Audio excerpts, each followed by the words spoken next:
Good morning, everyone. Shavua Tov. We're at a place called Caliber 3.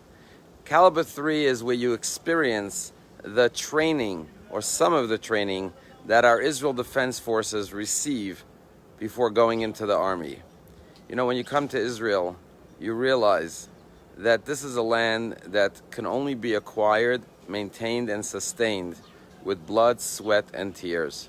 In this week's Torah portion, God says that the land of Israel that I'm bringing you to is not like the land of Egypt. In the land of Egypt, you just plant your seeds and the water of the Nile irrigates your fields. However, God says, when you come to Israel, limitar hashamayim tishtamayim, you will only receive water from the rain from the heavens. And the question is, why is this a blessing? That you don't get your water from the Nile, you only get it from the heavens. And the answer is that when you have a constant supply of water from the Nile, you can forget about God's partnership with your efforts. You can think that you did it on your own. You planted the seeds and the water from the Nile naturally irrigated your fields. And therefore you spend your life looking downward at the Nile. However, God says when you come to the land of Israel, limitar hashamayim tishtamayim, you will only have water from the heavens, and therefore you'll have to raise your eyes above to God to send the rain. Yes, you must plant your seeds, but you need to ask God to send the rain. And that's the feeling you get in Israel. This country was returned to in our generation through tremendous sacrifice and effort, but at the same time through tremendous blessings, miracles, and divine providence. And therefore we always do our part, but look to the heavens to receive our Father's heavenly blessings.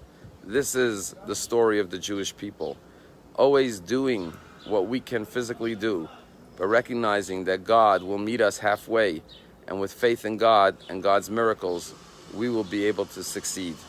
Yesterday we went to pray at the Bet Knesset HaGadol, the great synagogue in Jerusalem.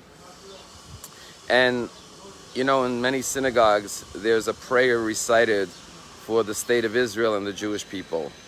And when it came to the prayer of the state of Israel, they called on an elderly gentleman to go up. He had a beautiful voice, and he led the congregation at the Bet Knesset HaGadol in the prayer for the state of Israel. But I noticed that this elderly gentleman was wearing like a necklace around his neck with a little square pouch.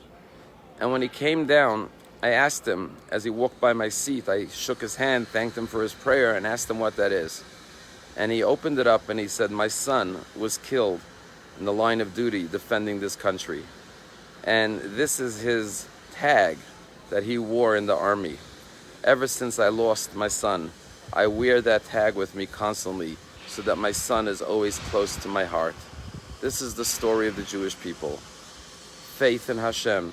Despite all the struggles, all the sacrifices we make, we never lose our hope, we never lose our faith, and we keep on persevering by planting those seeds every day, by turning to God and saying, God, may you send the rain, may you send your blessings, may you send your miracles.